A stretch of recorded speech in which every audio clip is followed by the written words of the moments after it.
Hey, broken salespeople. So, what do video games have to do with the kind of sales that you should be doing? It's kind of weird, but I'll get into it. That's what's coming up on this episode of the Broken Salespeople podcast.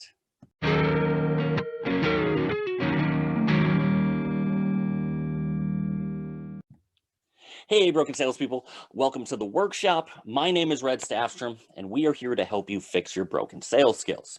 So, for better or worse, I've worked in a number of different style sales jobs.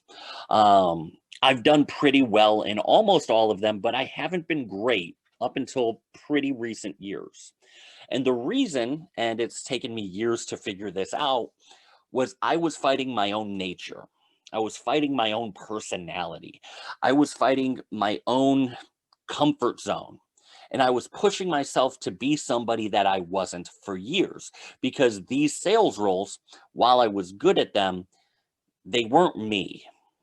I was able to perform, I was able to sell, and I was usually able to be one of the better salespeople, but I was never the best in these roles. If you like, I was always two, three, four in the company, but I never really knocked it out of the park the way I wanted to. It's taken me until recently, the last few years, to realize that it's my personality, that I was trying to fit a square peg into a round hole. That my personality fits very well with certain kinds of sales, but it doesn't work for every kind of sale. The idea that one person can sell anything and everything is a myth. If that person existed, it's that person is a liar, quite frankly, and isn't somebody who would usually last long term because they are fighting their own nature 3/4 of the time. So I wanted to come up with a way to help you guys, to help you figure out what lane you need to be in based on your personality. But I can't assume most of you are going to sit down and take these massive personality tests and say, okay, well, if you're an influence personality, you should be in this role. That's not going to work. I want something very accessible, something that you guys can understand in an instant, and something that you can spot in other people. I came up with video games. Video games have played a really large part of my life. Kind of helped form a lot of relationships in my life within family, friend groups. And it's also been the spot where I've retreated when I didn't want to be part of relationships in my life. So, video games, because of how prominent they are, I think it gives us a great common language to help us understand each other's personalities very well. And these specific genres of video games can help us realize what personalities we have and what roles we would fit into very well. Now, some of you guys might fight against a little bit of these. These are generalizations. I haven't done any case studies on these. These are just observations based on the games that I've played and the sales jobs that I've had. Um, so I'm going to start with probably the most controversial of them. I'm going to introduce a video game genre, explain it a little bit. Then I'm going to say what kind of role relates the closest to it. And I'm going to start with my most controversial because this is the one that you guys will probably fight against the most. I want to talk about the platformer style video game. If you don't know what a platformer is, think about the most rudimentary style video game you could think of. Think Mario, the original Mario game, where you had to jump off the blocks and slide down the flag. That is a platformer in its purest sense. Other platformers include Double Dragon, Streets of Rage, a lot of the Ninja Turtles games. You could include some of the 3D platformers like Mario 64, Spyro the Dragon, Crash Bandicoot. These are all platformers. They tend to be very rudimentary in style. Jump on the bad guy's head. They're very simple. They're very easy to follow. Bad guy captures princess, go save princess. There's not a whole lot of emotional involvement with it. It's something that you could really easily pick up the game at any level and play fairly easily. No matter how much you've played it in the past, it's usually pretty self-explanatory. Platformers are probably the simplest form of video game, so they relate to one of the simplest form of sales, retail sales. By retail sales, I mean Best Buy selling TVs, working in a pet store and doing upsells where you're responsible for certain KPIs like average basket cost. Furniture sales, somebody comes in for a couch, you sell them a couch. And yes, this is where you're going to fight against it the most, car sales. Yes. I mean this as somebody who's done car sales for 3 or 4 years, probably 3.5 if I'm doing the math right. And I was pretty good at it. I was one of the top at a few different dealerships. Overall, after getting out of car sales, I've realized how rudimentary it is. Somebody walks on the lot looking for a car, you sell them a car. Yes, there's more complicated things that you need to know in the background, talk about financing. There's a lot more emotional engagement. There's a lot more fight and negotiation tactics that you need to have. But overall, the process is the same every single time.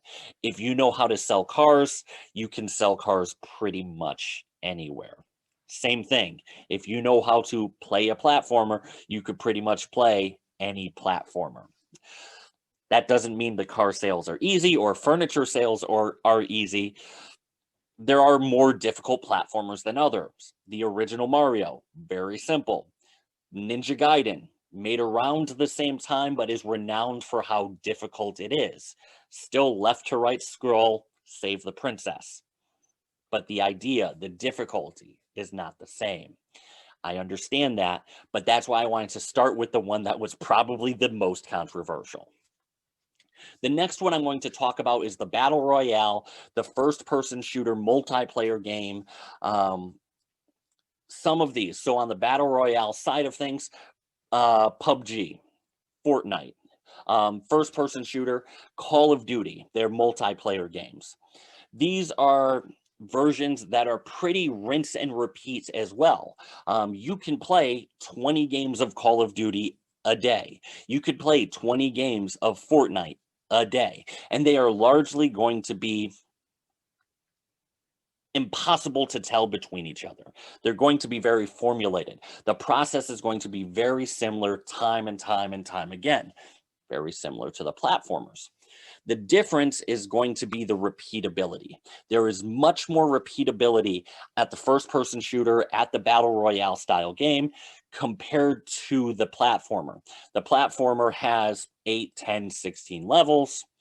Battle Royale has 1 or 2, and it's infinitely repeating over and over and over again.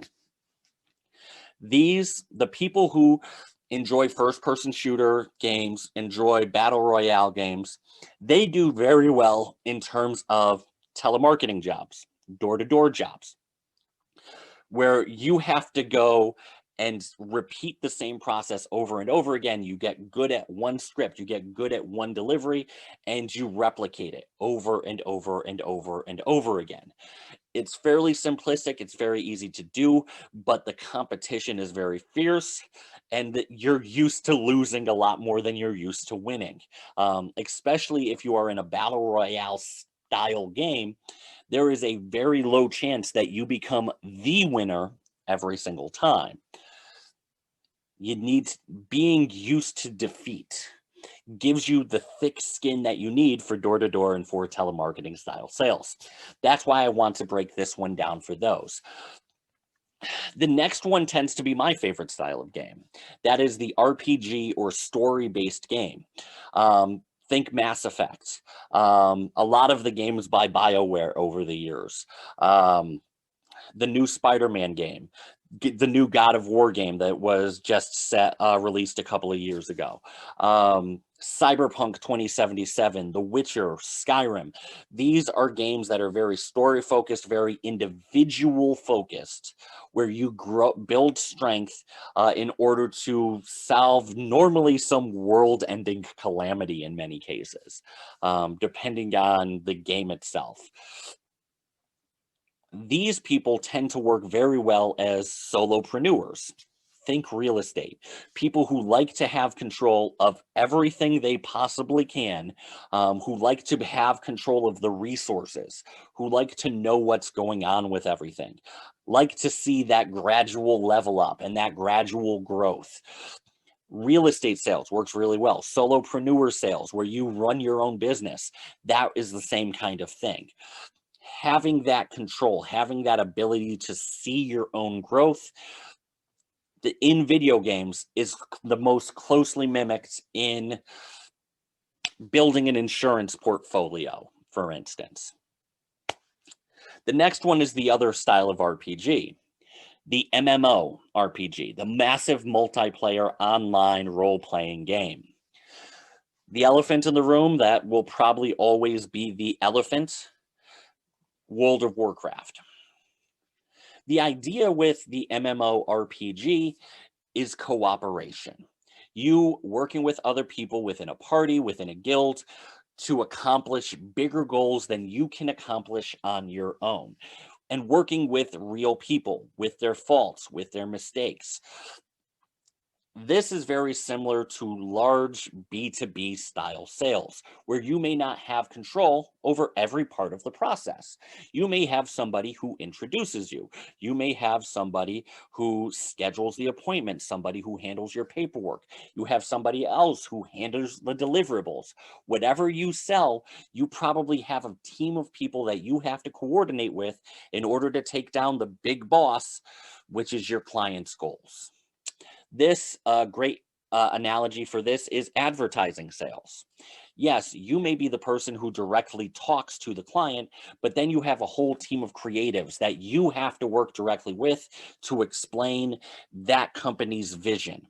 Then you have to talk to the media buyers to find the right places to put that advertisement. You have a whole team behind you, but you may be the person in front. You may be the tank of the operation, but that doesn't mean you don't have support healers helping you take care of the big objectives and tackle the big dungeons that you're after. The last one I want to talk about is the hyper competitive style games, fighting games, Street Fighter, Mortal Kombat, the DC Injustice games, sports games, Madden, UFC, 2K NBA, FIFA, or some of the first-person shooter games as well. Some of the Call of Duty can fit in this as well, too. These are people who are highly competitive. These are people who like to see their names at the top of the scoreboard. They like to win. And I'm not saying that people like to lose, like everybody else that I mentioned like to lose. Everybody obviously likes to win, but competitive people really love it. So these people, the people who are the most competitive, actually do the best at big companies. If they do not have somebody to compare themselves with inside that company, it starts to drive them a little bit mad because they need to know they're the best. And if they are the only person doing it, it's very difficult to realize. So these people, the competitive people, usually work very well at larger companies. Think cable sales, Comcast, Frontier. These places tend to have very large sales forces and have those KPIs down to a level where you can see where you are in the organization, in the office at any given time. Places that have conventions, some real estate places in particular, where you know that you're going to be able to go up and get your double diamond award. The more competitive you are, the more you're going to be drawn to that environment. So these are not research. This is just basic observation on my part, just to give you an idea. It's not perfect. No personality assessment is, but I do think it can give you an idea based on your personality where you may fit the best. So I hope you guys have enjoyed this episode. I know it's a little non-conventional compared to most. If you guys have any questions, feel free to reach out. You can find me brokensalespeople.com/connect. You could find me on all the platforms there. Please take the time to like, to comment, to review. All of those help the channel out quite a bit. And until next time, go fix yourself.